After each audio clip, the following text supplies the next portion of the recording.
बहुत ज़्यादा ये दरियाए तवी ने कटाव कर दिया और ये बंद जो है दफ़ाई बंद ये इसके करीब पहुंच चुकी है। और ये सिचुएशन आप देखें कितनी डेंजरस बन चुकी थी। बर वक्त इसको कंट्रोल करने के लिए पाकिस्तान आर्मी, पाकिस्तान रेंजर्स, तमाम सिक्योरिटी इदारे कल सुबह 11 बजे से यहाँ पे थे, बल्कि उससे भी पहले इदारे यहाँ पे पहुँच चुके थे और ये उनकी बर वक्त कार्रवाई से इसको कंट्रोल किया गया है। अभी मशीनरी मुसलसल यहाँ पे काम कर रही है। हकीम साहब ने बहुत इस पर एफ़र्ट की है और तमाम जो यहाँ पे जितने भी अदारे थे उन्होंने काफ़ी एफ़र्ट किए इस पर। जितने सिविलियन थे वो भी यहाँ पे साथ थे और मिलजुल कर इस मुश्किल जो ये बनी हुई थी इससे निकलने के लिए सब ने मिलकर काम किया है। आपको मैं मज़ीद दिखाता हूँ आगे जाके कि जो बड़ा सिचुएशन ख़तरनाक बन चुकी थी यहाँ पे। हकीम साहब आगे से ये पत्थर फेंक के ना ठोकरें बनाई गई थी। ये देखें आप, अभी ये जवान मट्टी मुसलसल फेंक रहा है। पानी का जो लेवल है वो बहुत कम हो चुका है अभी, लेकिन ख़तरा बदस्तूर जो है ना वो बरकरार है। भारत किसी भी वक्त पानी छोड़ सकता है। और ये आप देखें, ये सारा यहाँ पे इसकी ऑल्ट्रेशन की है। ये मुसलसल अभी ये इरिगेशन डिपार्टमेंट की गाड़ियाँ लगी हुई हैं। सबसे पहले हकीम साहब जो गाड़ियाँ थी मेरे ख्याल है आर्मी की यहाँ पे एक्सीवेटर लगा था। रात को आर्मी की गाड़ियाँ भी थी, डंपर भी थे और ट्रैक्टर भी उनका था। सही है, काम रात को आर्मी वाले ने शुरू किया था। ठीक है, सारी रात यहाँ पे काम वो यहाँ पे काम कर रहे हैं। साथ रेंजर वाले थे, साथ आर्मी वाले थे। सही, मुसलसल जनाब रेंजर्स के जवान यहाँ पे सारी रात यहीं पे रहे हैं। आर्मी के जवान यहीं पे रहे हैं, उनके ऑफिसर्स यहाँ पे रहे हैं और ये उनकी बड़ी हिम्मत है कि उन्होंने बर वक्त इस पे एक्शन लेके इसको टेकअप किया है इस मामले को। और ये बड़े किसानहे से इस इलाके की जो आवाम है उसको उन्होंने बचाया है। आगे जाके मैं आपको दिखाता हूँ कि वो सामने अभी गाड़ियाँ खड़ी हैं पाकिस्तान आर्मी की। जो डंपर है वो सामने खड़ा है, वो मैं आपको दिखाता हूँ। ये मज़ीद इनकी गाड़ियाँ आ रही हैं। इरिगेशन डिपार्टमेंट अभी यहाँ पे इनके इरिगेशन डिपार्टमेंट के सेक्रेटरी भी आए थे, चीफ सेक्रेटरी भी आए थे और अभी थोड़ी देर पहले यहाँ से विज़िट करके वापस गए हैं। ये डंपर आप देख सकते हैं, ये खड़ा है पाकिस्तान आर्मी का और ये उनकी एक्सीवेटर खड़ी है जो सारी रात यहाँ पे काम करती रही। अभी थोड़ा सा उसको रेस्ट देने के लिए उन्होंने खड़ा किया है।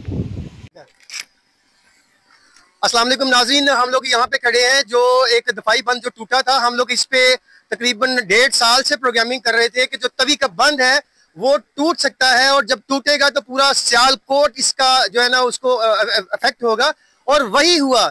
हम तमाम जितने भी इदारे हैं स्पेशल इरिगेशन को बार बार प्रोग्राम रिकॉर्ड करके भेज रहे थे। विलेज डिफेंस कमेटी के चेयरमैन हकीम आरिफ साहब भी मेरे साथ थे और तमाम जितनी भी टीमें हमारे साथ थी।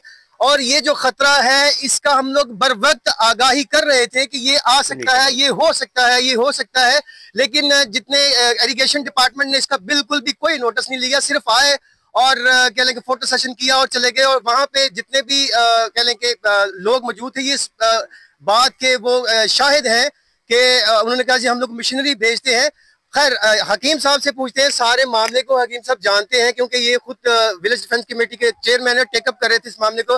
हकीम साहब वही हुआ जिसका डर था, जिसका हम लोग खतरे का बता रहे थे। क्या करेंगे अब, क्या होगा? मैं जनाब हकीम आरिफ हुसैन, सदर हय्या अल फलाह वेलफेयर फाउंडेशन, चेयरमैन अमन कमेटी व चेयरमैन विलेज डिफेंस कमेटी बात कर रहा हूँ। हमने 2023 में इसकी मुकम्मल रिपोर्टिंग की थी। उस वक्त भी इधर डीसी साहब ने ऊपर तला दी थी और ऊपर से महकमा एरिगेशन के जो है वो सेक्रेटरी वो आए थे। उन्होंने आकर इधर सारा कुछ देखा था और कहा था कि ये शुरू करेंगे। थोड़ी देर बाद बंद शुरू हो गया था और ठेकेदार को ठेका भी मिल गया था। 2-2.5 साल में उन्होंने कुछ नहीं किया। आज से 4-5 दिन पिछले दिन जो है हमने फिर वावेला किया और लोग आए, मिनिस्टर साहब भी आए थे महकमा एरिगेशन के, साथ चीफ मिनिस्टर भी आए थे, सब ने आकर देखा है, हम करते हैं कुछ नहीं किया। पीछे वाला बंद भी टूट गया है और जो चपराड़ बंद था, वो पुल था, वो भी दोनों तरफ से बह गया है। आगे सुरगपुर और चपराड़ के दरमियान से बंद टूटा है और ये पुली जो है ना, ये भी बह गई है। ये तो सुरगपुर के लोगों ने अपनी मदद आपके तहत सारा काम करके थोड़ा सा रास्ता चलाया। पीछे जो सियालकोट से आने वाला रास्ता है, कम्मा वाला पुली, वो भी बर्बाद हो चुका है। मादीपुर और जंगमोड़ के दरमियान जो पुलिया, वो भी खत्म हो चुकी है। महकमा इरिगेशन वालों ने कुछ नहीं किया। अभी इसका जिम्मेदार कौन है ये सारे मामले का? क्योंकि हम लोग पहले बता रहे थे ये होने जा रहा है, होने जा रहा है, होने जा रहा है, ये डिजास्टर आ रहा है। अब इसका जिम्मेदार कौन है? पिछले दिनों में एडिशनल डिप्टी कमिश्नर साहब भी इधर तशरीफ लाए थे हमारे साथ। उन्होंने लाहौर रिपोर्टिंग की थी। सारे वजीरों के, चीफ मिनिस्टर के आने के बावजूद भी इधर कुछ नहीं हुआ और ना महकमा इरिगेशन वाले ने कुछ किया। अब आगे 10-15 गाँव, हम 2 दिन से आगे थे, हम गले गले पानी में डूब कर जाकर उधर लोगों को रिसीव किया हमने। और 3 दिन हम आगे रहे हैं, इतवार से लेकर कल शाम तक हम अंदर थे। और अब हम गवर्नमेंट से अपील करते हैं कि महकमा इरिगेशन वालों की खिंचाई करें और उनको कहें कि आगे वाले तमाम रास्ते बहाल किए जाए। अच्छा, एक चीज बताएंगे, ये जो ठेका हुआ था महकमा इरिगेशन का 4.5 करोड़ रुपए का ठेका हुआ था, वो कब हुआ था? ये पागलस कंपनी को ठेका मिला था 2023 में, 7वें महीने की 2023 में। नाज़रीन, 2023 में ठेका होता है। वो जो बंद टूटा है उसको बनाने का बताया गया था कि वहाँ पे पाकिस्तान आर्मी की भी कह लें कि वहाँ पे पोस्टें हैं, रेंजर्स की भी पोस्टें हैं, सिविलियन आबादी है। कितना नुकसान हो सकता है इसका टूटने से? एक दफा नहीं, हम लोगों ने पर्सनली 3 दफा प्रोग्राम रिकॉर्ड करके हाई अथॉरिटी तक भेजा था, लेकिन इस पे कोई सुनवाई नहीं हुई। क्या आला हुकाम इस बात का इंतजार कर रहे थे कि ये टूटेगा, अवाम इस पे उनका जानी माली नुकसान होगा? तो ये इसका भी कौन इसका पुरसाने खाल है, कौन इसका जिम्मेदार होगा? अभी ये आपको मैं दिखाता हूँ, ये सिचुएशन देखेंगे। जब मेन डिफेंस जो लाइन टूटी थी, जो बंद टूटा था, अगर ये ना टूटता तो जो 2014 का सैलाब आया था उससे ये बड़ा रेला था, तो पिछले जो इलाके थे वो बिल्कुल कह लें कि सफा हस्ती से मिट जाते। और ये बंद सुरगपुर से टूटने की वजह से ये सारा पानी का जो फ्लो इधर आया और ये थ्रू आउट सियालकोट तक गया। सियालकोट के लोग भी अभी ये फील कर रहे होंगे कि पानी ये कहाँ तक आया है। ये एक बहुत पुराना ये छोटा सा एक पुल था जो कि बर्दाश्त नहीं कर सका इस प्रेशर को पानी के। और ये देखें अभी अमदादी जो ये की ये सरगर्मी, ये कह लें कि इलाका मकीनों ने अपनी मदद आपके तहत की है। तो हकीम साहब, कब तक एक्सपेक्टेड है कि डीसी साहब से आपकी बात हुई है कि टीमें कब तक आएंगी और इसको जो रास्ता ये बहाल करेंगे? मैंने आज भी उधर फोन किया डीसी साहब के दफ्तर में। और देखो ना, ये इधर से महकमा इरिगेशन वालों की गलती से जो आगे से बंद टूटा है, उसकी वजह से ये बंद टूटा है। आगे सैदपुर रोड बह गया है, गोंदर रोड बह गया, मराले रोड के ऊपर से पानी गुजरा है। सियालकोट से आगे वाले रास्ते का किसी किस्म का कोई भी रास्ता नहीं है लोगों के साथ, ना कोई जमीनी रास्ता है, ना ही किसी किस्म का कोई आगे लोग जा सकते हैं। गाड़ियां पीछे फंसी हुई हैं। दिखाता हूँ, ये देखें, ये चपराड़ का जो मेन पुल है ये कोलैप्स कर गया। इधर दिखाओ, ये कोलैप्स कर गया, आगे वाला एरिया भी कोलैप्स कर गया और जितना भी ये जो आम तरफ का जरिया था ये तो खत्म हो गया। और ये कह लें कि इंतजामिया ने अभी फिलहाल ये रेंजर और आर्मी ने ये फिलहाल किया है इसको। तो हकीम साहब, क्या सिचुएशन है आगे की? और ये वाला जो आपने यार बात तो फिर वही है कि अगर आगे वाले बंद का कुछ किया होता तो ना ये बहता, ना पूरे सियालकोट से गोंदल सैदपुर चपराड़ का रास्ता मुंटका होता। ये सिर्फ सारे का सारा कसूर महकमा इरिगेशन का है। अब ये पुल भी बह गया, पुल के साथ दोनों तरफ से ये डैमेज हो गया है। ये तो आर्मी वालों ने और रेंजर वालों ने अपनी मदद आपके तहत इधर से लोगों की थोड़ी बहुत ही आमद चलाई हुई है। सरकारी इंतजामिया पहुंची है कि नहीं अभी तक? सरकारी इंतजामिया पहले आई थी गवर्नमेंट की। कल राणा साहब भी आए थे और सुभानी साहब भी। उनको मैंने भी बोला था, लोगों ने भी कहा है कि जितनी जल्दी हो सके उतनी जल्दी कम ये लिए आमदोर का जो सिलसिला ये शुरू होना चाहिए। नाज़रीन, अभी तक जो गवर्नमेंट लेवल की कोई मशीनरी नहीं पहुंची यहाँ पे और मैं आपको आगे जाके भी दिखाता हूँ। आइए जरा, मैं कैमरा मैन को कहता हूँ आगे जरा लेके आए। ये दिखाएं जरा कि ये किस तरह का से पानी इसको कोलैप्स किया है। आगे आए, मैं आपको दिखाता हूँ ये कितना डेंजरस है। जरा देखिए, ये जो चपराड़ को और जो अगले इलाके हैं सारे इलाकों को यही जो पुल है ये कनेक्ट करता है। तो आपका ओके। अच्छा, ये देखें, ये सूरत हाल है। ये देखें, थोड़ा पीछे हो आप, पीछे हो गए। कितना जान जोखों में डाल के नीचे बहुत गहरी खाई है और ये पूरा ये दरिया जो बह के आ रहा है नीचे से बहुत गहराई है। कौन इसको हाल है, कौन जिम्मेदार है इसका? हम लोग कितने कितने कह लो कि 1.5-2 साल से हम लोग इस पे शोर कर रहे थे कि ये टूट रहा है, टूट रहा है, टूट जाएगा, इसको बचाएं। लेकिन गवर्नमेंट इसको सोचती नहीं है, समझती ही नहीं है, सीरियस एक्शन लेती ही नहीं है इस चीज़ पे। अभी देखें ये सिचुएशन लोग किस तरीके से आ रहे हैं, बहुत सीरियस है ये। लेकिन थोड़ा सा पीछे हो जाए भाईजान। आप देखें लोग किस तरीके से जा रहे हैं। ये क्या इस सिचुएशन का इंतजार किया जा रहा था कि ये टूटे और लोग इस तरह जलील हो? ये गवर्नमेंट की जनाब हमारी रिट है कि किस तरीके से गवर्नमेंट काम कर रही है। अब जो आगे वाला बंद है उस पे मैं बार बार कह रहा हूँ, ऑन रिकॉर्ड है, 3 दफ़ा हम लोग ने प्रोग्राम किया था और ये बताया था कि अगर वो टूटेगा तो ये सारे का सारा एरिया है ये इफेक्ट होगा, और वही हुआ है। अगर बर वक्त क्लीन साहब एक्शन लिया जाता तो ये होता। अगर अब भी वक्त है हमारे पास, ये रास्ते चालू करके आगे वाला जो जम्मू तवी का बंद टूटा हुआ है ना, अगर उसको ना रोका गया तो जम्मू तवी का पानी सीधा सुरखपुर से होता हुआ सियालकोट शहर तक जाएगा। अभी जम्मू तवी जिस तरह से पानी ने अभी रोड गोंदा रोड को डैमेज कर दिया है, सियालकोट शहर में दाखिल होगा, ना छौनी छोड़ेगा ना पूरे शहर को छोड़ेगा। चलें अभी आए, आपको थोड़ा सा अगला एरिया भी दिखाते हैं कि कितना कितना नुकसान हुआ है, कितना लोगों का सिचुएशन क्या दिखाते हैं। ये सूरत हाल आप लोग देखें कि किस तरीके से लोग, एक सीढ़ी लगाई हुई है, सीढ़ी के ऊपर ये गार्डन रखा हुआ है और लोग अपनी देखें कितना ये रिस्क लेके इससे यहाँ से ये गुजर रहे हैं। अच्छा अम्मा जी किधर जा रहे हैं? लोग सारे बहुत परेशान हैं, सारे लोगों ने।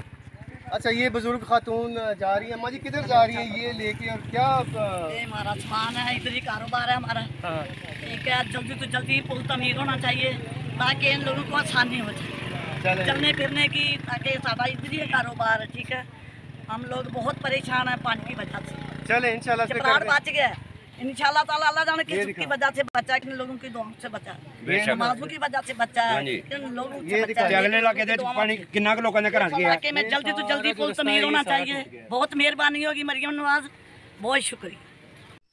अच्छा नाजरीन, ये पॉइंट है मेहदीपुर जहाँ से ये पुली टूटी है और इसका शहर के साथ, सियालकोट शहर के साथ रब्ता यहाँ से मुनक़ता हो चुका है, कम्युनिकेशन ख़त्म और बिजली भी बंद है और यहाँ पे जो कहने की ज़रूरियात ज़िंदगी की तमाम चीज़ें हैं वो पहुँचाना मुश्किल हो गया। हकीम साहब कुछ ये एरिया के बारे में क्या कहेंगे, ये किसके अंडर में आता है, ये कौन इसका? ये मेरा ख्याल है ये महकमा वो होगा हाईवे का, NHA का। ठीक है, तो उनको चाहिए कि फिल फौर आकर इसके ऊपर या तो पुली बनाए थे या फिर इसको वक्ती तौर पर इधर से रास्ता बहाल करें, क्योंकि इसकी वजह से आगे वाले जो 20-30 गाँव है ना, तकरीबन 25 गाँव है आगे, तो वो उनका सबका सियालकोट से रास्ता मुंतका हुआ है, ना तो कोई इधर कोई खाने पीने वाली चीज आ रही है, तो लोगों को बहुत ही ज्यादा परेशानी है। अच्छा लोगों के घरों में ना गैस है ना बिजली है, तो सब्जी तक कोई चीज दुकानों पर भी नहीं मिल रही लोगों को, लोग भूखे घरों पे बैठे हुए हैं। गवर्नमेंट को क्या पैगाम देंगे? गवर्नमेंट को यही है, हम रिक्वेस्ट ही करते हैं, पैगाम हमने क्या देना है कि फिल फॉर अपने तमाम महकमों को हाईलाइट करके सबसे पहले बिजली का निजाम सही करें, उसके बाद ये सप्लाई जो है ना रोडों की, इनको बेहतर किया जाए जल्दी से जल्द, ताकि लोग अपने घरों से बाहर से जाकर कहीं से कुछ सौदा सर्व लेकर आए। इधर ना तो सब्जी मिल रही है, दालें भी खत्म हो चुकी हैं, तो ना बिजली का निजाम है ना सुई गैस का निजाम है। देखिए वो छोटे बच्चे वो मदरसे से पढ़ के आ रहे हैं, उन्होंने इस तरफ आना है, वो किस तरीके से आएंगे ये कोई पता नहीं है। और जो ये लोग वीडियो देख रहे हैं, अच्छा हकीम साहब यहाँ से हम लोग ने अगर जांगमोट जाना है, शहर जाना है, तो कौन सा एरिया इस्तेमाल होगा? इधर आगे एक छोटा सा वो रास्ता है, तो वो भी रात का बह गया है। ज्यादा लोग तो ये फसलों में, वो देखो ना उधर देखो, वो बच्चे जो है किधर से जा रहे हैं, बंदूक को इस्तेमाल कर रहे हैं, उससे आगे भी इसी तरह का ही सारा निजाम है। तो हमने अब जाने ना, तो हम भी जो धान की फसल है ना, उसके बीच से अपनी गाड़ी निकाल कर लेकर जंगमोड़ की तरफ जाएंगे। गवर्नमेंट की मशीनरी अभी तक कोई नजर नहीं यहाँ पे आ रही, कोई यहाँ पे गवर्नमेंट का बंदा नजर नहीं आ रहा, कोई MNA कोई MP यहाँ पे लोगों की दादरसी के लिए कोई मतलब आता है ना, थोड़ा सा तसल्ली दे दे, कोई आया कि सब? कल उधर आए थे MPA साहब और MNA साहब, तो उन्होंने लोगों को तसल्ली वगैरह दी थी, चपराड़, लेकिन उधर भी काम जो किया वो रेंजर और पाक फौज के जवानों ने आरजी सा पुल के ऊपर गार्डर वगैरह रख के आर्जी तौर पर वो जो आमदो रफ्ता है वो चलाई है। गवर्नमेंट की मशीनरी कोई नहीं पहुंची, कोई नहीं अभी तक पहुंची। ये दिखाएं जरा, ये देखें जी ये ठीक है, कोई काम नहीं हुआ चपराड़, गवर्नमेंट की तरफ से कोई मशीनरी नहीं, बिल्कुल कोई नमाइशी काम है सारे, सारा फोटो सेशन हो रहा है। जितने आते हैं फोटो सेशन आते हैं चले जाते हैं। अच्छा ये देखें, अभी बहुत से ऐसे एरियाज हैं जहाँ तक हम रसाई नहीं है, अदरवाइज मैं पहुँच के आपको वहाँ पे दिखाता कि क्या तबाही हुई है। ये सारी तबाही से बचने के लिए इससे पहले कुछ जो प्रिकॉशंस थी वो की जाते। उस जो बंद टूट गया है, बार बार कह रहे हैं, अगर वो वहाँ से जुमिया से बंद ना टूटता, फिर सुरखपुर से बंद ना टूटता, तो ये तमाम जो एरिया है सियालकोट तक लोग महफूज थे। ये 88 से भी बड़ा सैलाब है। जी जी 88 से भी बड़ा सैलाब, 88 से ही बड़ा है। और 40-50 साल में हमने इतनी बारिश, इतनी स्केल की बारिश नहीं देखी, इतनी तबाही नहीं देखी, इतनी स्केल की बारिश और इतनी तबाही नहीं देखी। 2014 में जो सैलाब है उससे ये 2-2 फुट ऊपर है। तो हम उस दिन रात को उधर थे, आगे हम इतने पानी में, गर्दन तक हमको पानी था। उधर से हमने लोगों को रिलीव किया और सालेपुर गांव में कुछ लोगों को ऊपर वाली मंजिल पर छोड़ा है, कुछ को रैसमा में, कुछ को बारादरी में, सेलपुरे में। अगर चपराड़ के लोग अवाम जो है ये खुद रात को 11-12 बजे उठकर तोड़े ये मिट्टी के बोरियां बनाकर ना रखते तो चपराड़ भी जाना था, टूट जाना था। और कोई इधर सरकारी दुनिया नहीं थी, बिल्कुल सही है, किसी किस्म का कोई इदारा नहीं था। और अगर उधर से टूटता तो पूरा सियालकोट जाता। ऐसा ही है। अफसोस की बात है कि हुकूमती मशीनरी कहाँ पर है। हुकूमती जो रेलिवेंट डिपार्टमेंट है, जिस तरह इरिगेशन है, वो उनका बर वक्त काम बनता था कि लोगों को आके सेफ मुकाम तक पहुंचाते। वो देखो मोटरसाइकिल वाले लोग जो है वो बेचारे बंदू के ऊपर से गुजर करना, तो इधर को इस जगह को पार कर रहे हैं। अच्छा, यहाँ से जो पानी है ये मेहदीपुर, ये पानी इधर से आया है या इस साइड से आया है? इधर से आया, सारे बॉर्डर वाली साइड से इंडिया से पानी आया। चले जी, ये सूरत आपके सामने। हकीम साहब, ये तकरीबन कितने फीट का होगा ये यहाँ से? तकरीबन 12-14 फुट तो होगा नीचे को। आर्मी वालों को या हाईवे डिपार्टमेंट को यहाँ पुल बनाना चाहिए। ठीक है। अच्छा, जो लोहे के पुल बनते हैं, जो लोहे के पुल होते हैं, अगर पुल तो बनाए ना इधर आकर वो बोले जी, हाईवे वालों का ये काम बनता है सबसे पहले। फर्स्ट ऑफ ऑल कि ये सबसे पहले जो है ना मादीपुर के करीब और जांगमोड़ के दरमियान जो पुली टूटी है, इसके ऊपर वो आरजी पुल। अच्छा, ये नाजरीन वो एरिया जहाँ से सुरखपुर से बंद टूटा है, और आप देख सकते हैं तकरीबन ये बहुत बड़ा शगाफ पड़ चुका है यहाँ पे। यहाँ से पानी का फ्लो जो है ना वो आगे से निकला था, और फिर आगे चपराड़ का जो पानी का जो लेवल है वो डाउन होता है। तीन साहब इरिगेशन डिपार्टमेंट यहाँ पे आया था, वो क्या आपकी उनसे बात हुई है? क्या कहते हैं इसको रिपेयरमेंट के हवाले से? अभी मेरी उनसे बात हुई है, मैंने उनको कहा इसका क्या करना है। वो कहते हैं हमें मिट्टी का बंदोबस्त कर दो। तो मैंने उन्हें कहा है कि तुम्हें मिट्टी का बंदोबस्त चपराड़ से कर देते हैं, तो उधर से मिट्टी लेकर इधर आकर इसको पुर कर दो। सिर्फ मिट्टी डालने से ठीक हो जाएगा या पत्थर डालना पड़ेगा? वक्ती तौर पर तो चलो काम चल जाए ना। अगर दोबारा कोई भी छोटा सा भी फ्लड आ गया ना तो जम्मू तवी में, तो उसका पानी सीधा इधर ही आना है। तो अगर इसके आगे को थोड़ी बहुत भी रुकावट हो जाएगी ना, मिट्टी बेशक अभी डाली जाए तो उसके साथ ही ये सही हो सकता है। सही।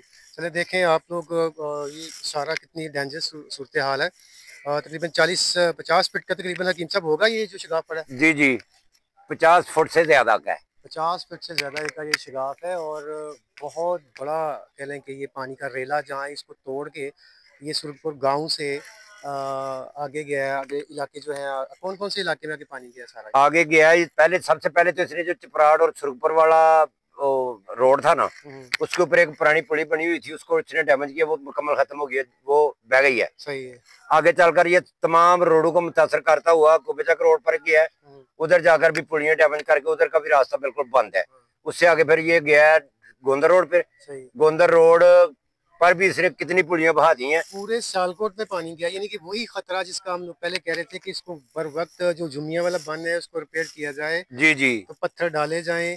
अगर वो इरिगेशन ने अपना काम ढंग से किया होता तो आज जो ये तबाही हुई है ये ना हो। किससे बचा जा सकता था। अब ये पंजाब गवर्नमेंट की जिम्मेदारी है कि इसकी इंक्वायरी की जाए कि जो कब ये ठेका हुआ था? ये 2023 में 7वें महीने को इसका ठेका हुआ था। उस वक्त भी हमने कंपनी थी, पाक लाइन्स कंपनी थी, उसने आगे से किसी ठेकेदार को ठेका दिया हुआ था। सही है। तो वो ही बस कंपनी का और ठेकेदार का ज्यादा कसूर है, वो उन्होंने काम ही नहीं किया बिल्कुल। अगर वो काम किया जाता तो ना वो बंद टूटना था, तो ना आगे इधर इतना लोगों को नुकसान होना था। क्योंकि अब जो लोग इधर आगे बीमार हैं चपराड़ गाँव में, इससे आगे भी एक बड़ी टूटी हुई है, उधर भी हम जा रहे हैं अभी थोड़ी देर बाद। सही। वो महादीपुर और जंगमोड़ के दरमियान है। तो ये सारा रोड मुतासर हुआ है। अगर काम ये इसी तरह ही रहा तो दोबारा फ्लड आने से ना तो ये बंद होना है, इसका सारा पानी फिर सियालकोट शहर की तरफ ही जाएगा। तो सियालकोट तो पहले ही पड़हू और ऐ की वजह से मुतासर है। तो जब जम्मू तवी का पानी भी सियालकोट में चला गया तो फिर आप खुद सोच लें क्या असर होगा सियालकोट का। नाज़रीन, ये सूरत बड़ी अभी अफसोसनाक है कि अगर इरिगेशन डिपार्टमेंट ने पहले इस पे सीरियस एक्शन लिया होता। हम लोगों ने कई प्रोग्राम इस पे रिकॉर्ड करके भेजे, लेकिन कोई एक्शन। ये देखें किस तरीके से ये सारा पानी यहाँ से गुजर के गया है। तो ये थ्रू आउट ये लोगों के ये जो ये हवेलियाँ थी ये सारी ये ख़त्म हो गई, ये सारे मामला, क्योंकि पानी का फ्लो बहुत ज़्यादा था यहाँ से। अभी तक जो भी आगे काम किया है ना, जितना भी कोई इमरजेंसी रास्ते बहाल किए, चपराड़ से आगे वाला जो इलाका है उधर सिर्फ पाक रेंजर और पाक आर्मी ने आर्जी तौर पर काम चलाया हुआ है। थोड़ा सा लोगों के लिए उधर से आमदरफ्त का जो सिलसिला वो शुरू हो चुका है। अच्छा, एक चीज़ यही है कि अभी बिजली बंद है और ये जो बिजली के पुल हैं ये भी तारें बहुत डाउन हो चुकी हैं यहाँ पे। वो भी मैं आपको आगे दिखाता हूँ। तो ये बड़ी सूरत-ए-हाल नाजुक है। इसी सूरत-ए-हाल से बचने के लिए हम लोग कोशिश कर रहे थे। हमारा तो काम है कि सिर्फ हुकाम बाला तक बर वक्त इंफॉर्मेशन देना कि ये सूरत-ए-हाल है, ये ख़तरा लाहक है, ये हो सकता है। लेकिन अनफॉर्चुनेटली इस पे कोई एक्शन बर वक्त नहीं लिया गया और ये हो गया है। और अब कह लें कि पछताने का फ़ायदा कोई नहीं है। अब सूरत-ए-हाल ये है कि इसको ज़रा इसको इरिगेशन डिपार्टमेंट देखे कितनी जल्दी इसको रिकवर करता है, तो ताकि मज़ीद जो पानी का अगर दोबारा रेला आता है तो उससे बचा जा सके। अंटिल